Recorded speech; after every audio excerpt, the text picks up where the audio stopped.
All right. Nick Ryan? Nick Ryan's, yeah. Is this your call? It would be. Is he here? I don't know if usually Brendan says Nick's here. I'm here. There you go. Hey, Nick, welcome to the show. This is Joe. You remember me. But I remember you, Joe. I appreciate you having me on the show. So thank you very much for calling in. I think that rhymed. Yeah. So here we go. Here we go. So Nick Ryan's the owner and officially CEO, I guess, of Ghost Ring Tactical, which is one of the coolest firearms training facilities around here. So I got a chance to go out there in May, I guess, with a couple of friends, and it was just really interesting, really special, great school. So Nick's come on to tell us all about it. So Nick, can you tell us tell everybody a little bit about yourself, your background and stuff, and then Ghost Ring and what exactly is Ghost Ring, what you guys have out there? Yeah, sure. So my background, went into the Marine Corps straight out of high school. I was with 2-4 Infantry Battalion when I was there. During my time in, I did a few operations over the Middle East. Was a rifle range instructor. Ended up leaving the Marine Corps as infantry platoon sergeant. Tried law enforcement for a little bit. Didn't really like that, so went back to the private sector. Been teaching firearms since 2005. Started out there in California. Taught a lot with the Firearms Training Associates out there in Corona. And then taught my own classes out there. Got into executive protection, so basically the fancy word for bodyguarding. So I got to work with a lot of celebrities in the California area, and then eventually bought 400 acres out in the high deserts of New Mexico and built a 400-acre firearms training facility. That is what I currently do now. And what we do out here, we run 4-day training classes. We have people traveling from all over the country. We've had people coming from Hawaii, Alaska. We just had, I think, 2 guys from Alaska here last class. And we spent 4 days training, sleeping, eating, everything with our students. So, Joe, you know all about it. So, yeah, and that's what I wanted you to talk about, too, because that's a little bit unique is in terms of, firearms training schools and things. The way you guys do things are a little bit different. So talk a little bit about that, because I think it's going to be something that most people have not experienced before. Sure. So for us, when I developed this facility out here, we're out in the middle of nowhere. We're completely off-grid. All of our structures are completely solar. And I knew that we couldn't run just like 2-day weekend classes. We're just too far out in the middle of nowhere for people to come out for 2 days, especially for people to travel from all over the country to train with us. So I had to come up with something different. And when I came up with this, I don't think there's many people doing it when I first came out with it, was basically having a facility where you would come and you stay with us for the 4 days. So if you fly in, I have a 25-passenger bus that we pick you up at the airport. We haul you down here. We have a bunkhouse where everybody sleeps. We have a classroom area where we do all the classroom. We actually have a brand new theater room for the students now with a big old TV and ping pong. We got a fire pit. So my goal was to try to create an environment or an experience that was different than everybody else. And what we've seen over the years, we've been doing this for 7 years, is that our students leave with a little bit more of a sense of camaraderie, I guess you could say, where they stay friends with a lot of the students that they stayed with. They stay friends with us as the instructors. Just last weekend, we had, I think, a student that attended our second class ever, and he's continued to train with us for years and years and years, and he keeps coming out here 7 years later. So, yeah. Well, and that was something I noticed too. And I was watching, I watched your podcast a little while ago where you guys were talking to former students, and yes. Jay hit on something that I noticed when I was out there too, because if people didn't catch this when you were talking about it, what's one of the things that's unique about Ghost Ring is you go out there, you stay on the property. Nick's got bunk houses that they've built up for it. They feed you. The instructors stay there with you, and the instructors cook the food.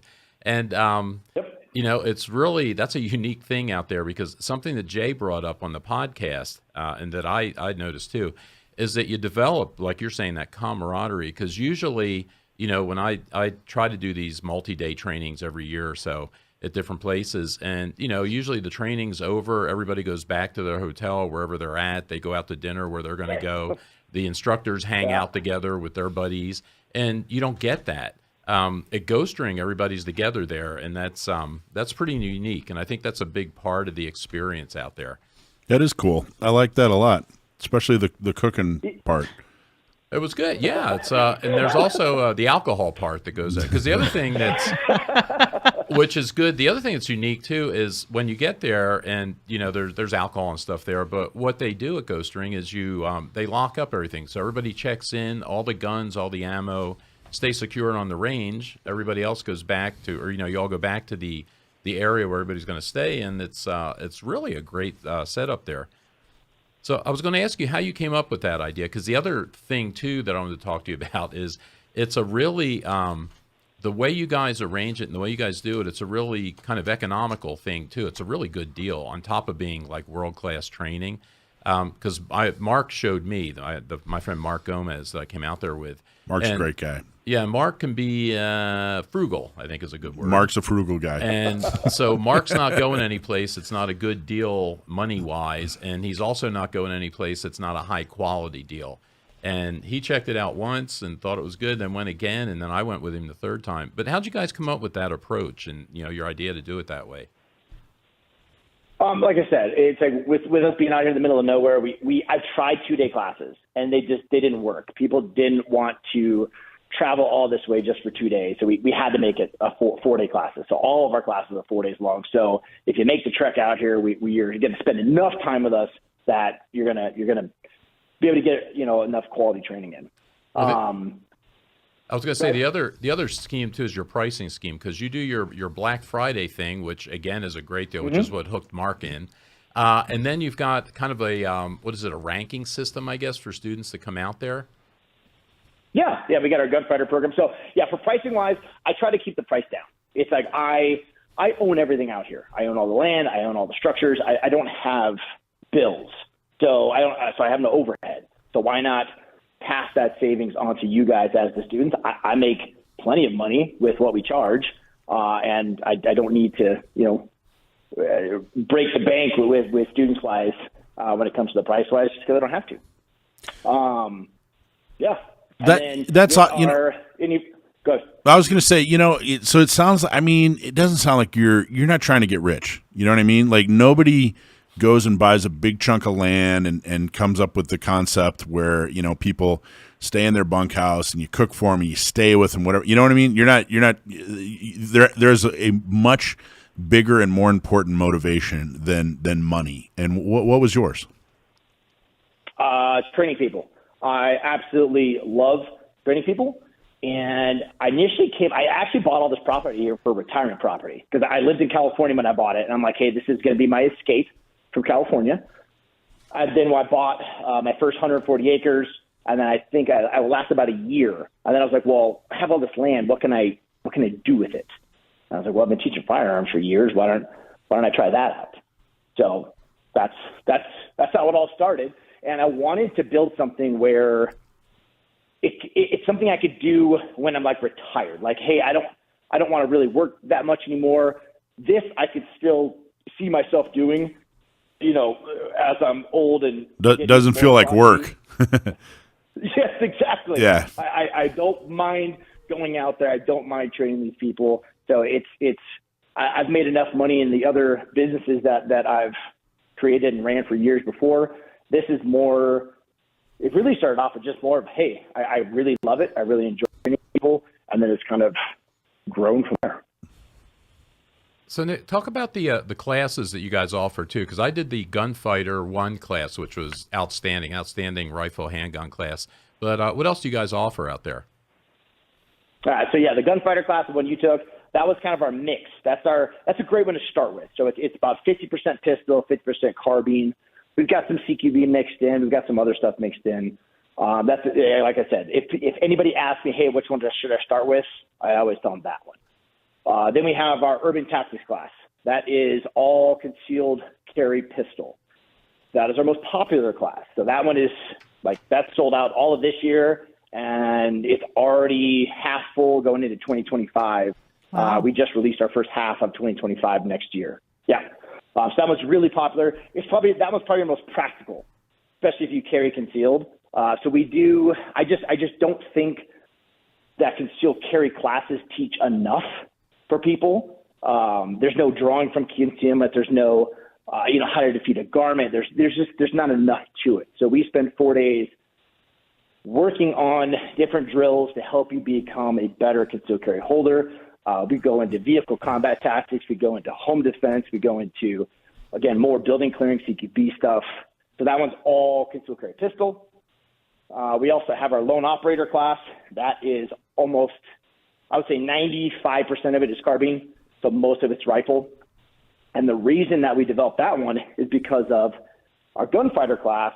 We saw that a lot of students had a lot of time behind their pistol, but they didn't have a lot of time behind their rifle. Yeah, that's my we needed case. A class that was so we needed a class that was designed for 4 days of really focusing on just that platform to get them more comfortable, more proficient with that. And so we teach that lone operator class, which is all carbine, and it's all built on tactics where you're fighting by yourself.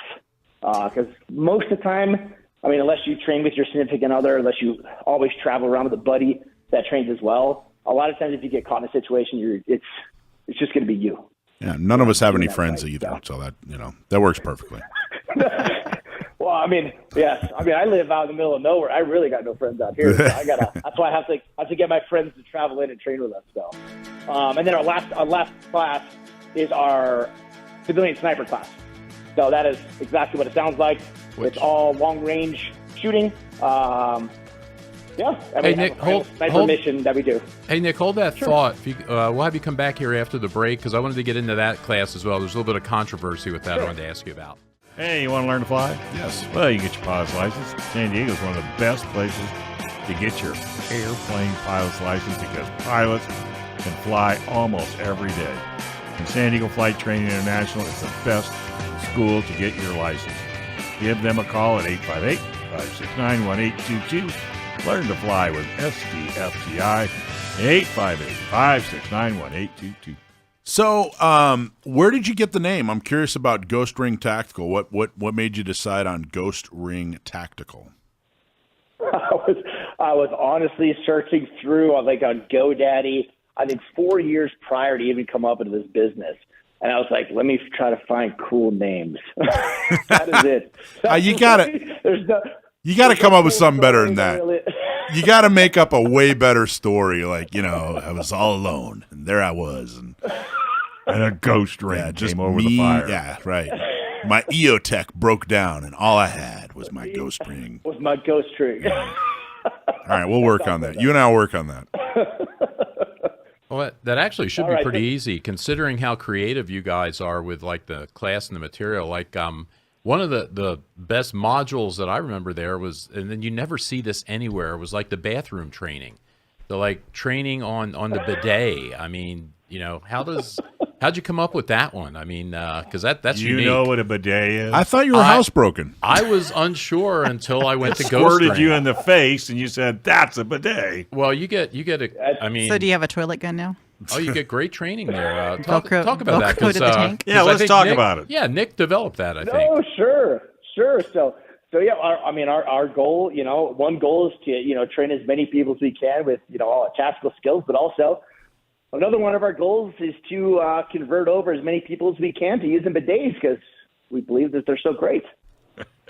And I'm with you. I got to tell you, I'll just say it. I'm with you on never bidet. used a Yes, bidet. I absolutely have, and they are wonderful.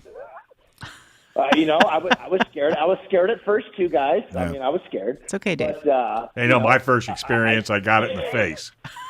Well, I didn't know what it was. I looked Turn the over and wrong I way. pushed the button and it right in the face. Yeah, so there was All All right, so then it worked as designed. I think you're right. the nicer ones actually have sensors that knows when you're sitting on them. So they don't just go off when you push buttons. But the ones we have, in our facility, yes, they're the cheap ones too. If you turn it on, it's going to spray you in the face. Okay, so Nick, Joe off air, because I was asking, because you have barracks, for the participants. And I asked him what do you do for women? And he said you have a special area so women have their own barracks and restrooms and what have you. But you have a snoring department. People that snore, you put them either farther out.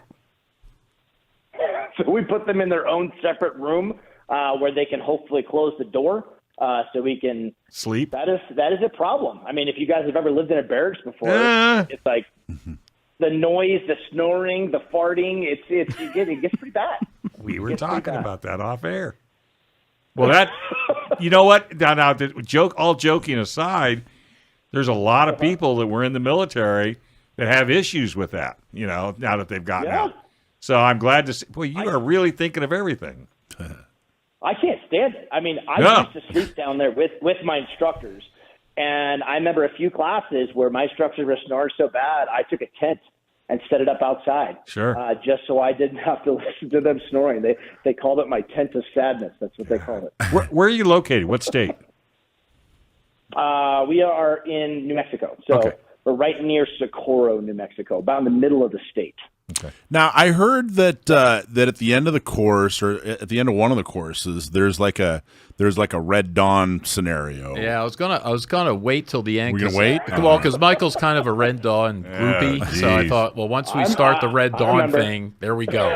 But now that it's out, I couldn't help. Go ahead. Yeah. It's out. Because by the way, that's where Red Dawn was filmed. Was in North New Mexico. It was Las Vegas, New Mexico, which I don't know how close that is to you guys, but That's about 4 hours away from us. Close enough. Yep. So go ahead. So talk about the Red Dawn scenario at the end of the training. I mean, well, realistically wise, I mean, this is why I have my facility out here. We are ready for little men to come, falling down from the sky. So my facility is completely self-sufficient. So the only thing that we're relying on right now is propane delivery. But other than that, we have a well for water. We have two $30,000 solar systems in place that makes all the structures run like regular houses. We have fruit trees out here. We have gardens. We have all that kind of stuff. So that's one way that we have chickens. We have animals. We have all that stuff. But for our classes, we end all of our classes with a final test or final mission. I don't want to give too much away because that's part of the surprise for people when they come out here. But like for our gunfighter class that Joe took, that one is a two-man final mission. So I give you a full mission brief on this is what's happened. That class there has more of a Red Dawn feel where we've been taken over, and you and your partner have to go out and take down the enemy camp and rescue your family. Let's say our civilian sniper one, that is a two-man sniper mission where we put you out about right around 3 miles. You and your spotter have to get from point A to point B within a certain amount of time. There is one of us instructors out there hunting you at the same time. When you get to the top of the hill, you've got to get there before sunrise. So that's an early one. That one you start around 3 o'clock in the morning. So you've got the cover of darkness. You have to get to the top of the hill. Once you get to the top of the hill, the sun comes up. You have to identify your target, your HVT. We have different targets out there with actual different faces on them. So you have a whole target package that you have to look at the target package, hey, what he looks like, identify him. You have to radio it in, and then we clear you guys to take out the HVT. That all sounds awesome. That all sounds really, really cool. But I'd be there Thursday. Well, but I do want to bring up. I just want to. What if now I don't have to worry about it? I'm in awesome shape. I mean, you look at me and wonder what Greek god I was formed after. But what do you tell people, like people that are kind of listening to this going, oh my God, can I accomplish that physically? What would you say to folks who are maybe concerned? Well, so the only one that we make sure physically you can handle it is our sniper mission one. Mm-hmm. Just because you're hiking for quite a while. All the other ones are pretty short hikes. They're not very long. And that one, we have you on day 3 out here. We have you walk from the bunkhouse up to the top of the hill. And that's where we shoot out from 8, 9, and 1,000. And then we have another target set up at like 15, 20. You shoot at those targets. So that is where we're looking for physical fitness. If you can't physically walk up to this hill, it's a pretty steep hill. If you can't walk up it, then you don't qualify for the patrolling part of that mission. You still do the class. during It's the- just you cut out the. You still do the class. Yeah, sure. Can't we have an army The only jeep? thing you don't do. You, Dave. They just take you out to the back 40 and put you down. I want an army jeep. I am not hiking up nothing. We know that. In the mission briefing, we cover so the people that couldn't make it physically, instead of you hiking, we work it into the mission brief that you will be fast roping in to the top of the mountain, so there is no hiking for you. Perfect. and then we drive you up there. Yeah. We know that does lead to another point that we were talking about when we were out there. We were talking about your marketing and your customer base basically, and the subject came up that a lot of your customers are older, 40s, 50s, 60s, or whatever, because they need time and money. But that was an interesting way, because I'm getting used now to being the oldest guy in the class anymore. It's like Dave's usually the oldest guy in the room. I'm finding out I'm the oldest guy in these gun classes now. But most of I think the youngest guy in our class was 33. And so, I mean, that works pretty well, though, it seems, in your classes in your school. Well, Yeah, Mike they should be work able to pretty do good. it. No, they'd be able to do it. I mean, our average age that we get out there is between, I would say, 55 and 65. That's our average. And that's, for us, that's great. Like you said, they have the time, they have the money. I mean, getting off for 4 days, I mean, technically that's actually like 5 days because you've got your travel days as well. Right. And that's a lot of time for people to get off of work. So we get a lot of business owners. We get a lot of doctors. We get a lot of lawyers.